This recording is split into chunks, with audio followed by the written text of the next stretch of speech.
everything just came really naturally. And I think because it came so naturally, it came across as authentic.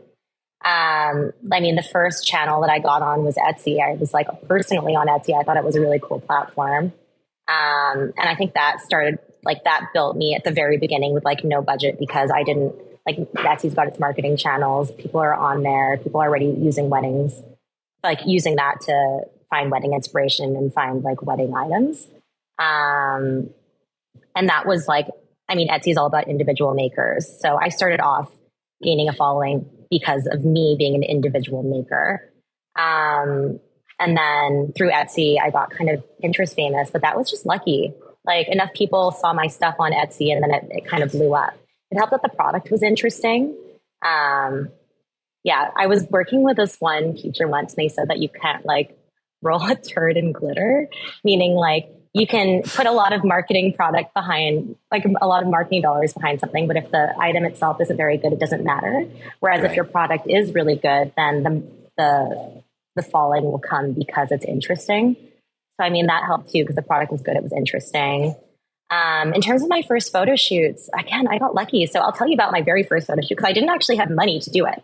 Yeah. There was a photographer who borrowed my dresses for a styled shoot. And she sent me a message and was like, "Hey, Gaby, I love your stuff. Hate your photos. Would you be willing, like, I'll take your photos for free. I just want to help you," which was really kind of her. And like my very first lookbook, my very first e-com, she just did for free because she believed in me. But that also loops into the story.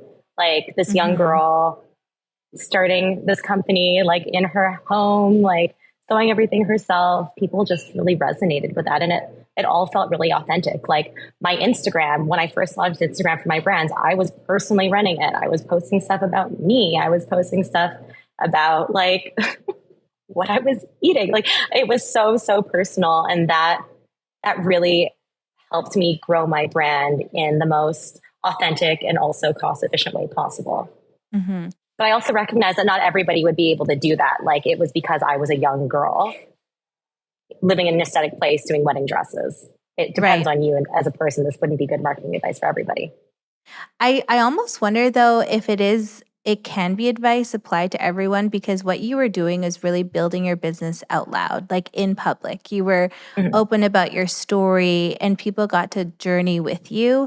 And I think, some of those opportunities about like the photographer coming to you wanting to shoot your e-com, like, I don't think that would have happened if you weren't so open with your story and building your business publicly. And I think like, even for like me, myself too, I feel like I also was building publicly. And I remember when I first launched my agency, my first customer was like my high school friend's mom.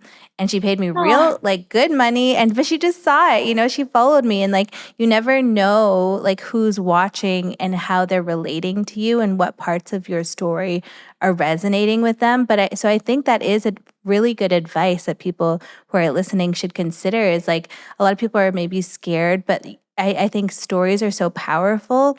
And if you're building a business, you should be talking about it and talking about the challenges and showing people what you're doing and what you're learning. Because I think the more people can be bought into your story, the more they're going to cheer for you and want you to win.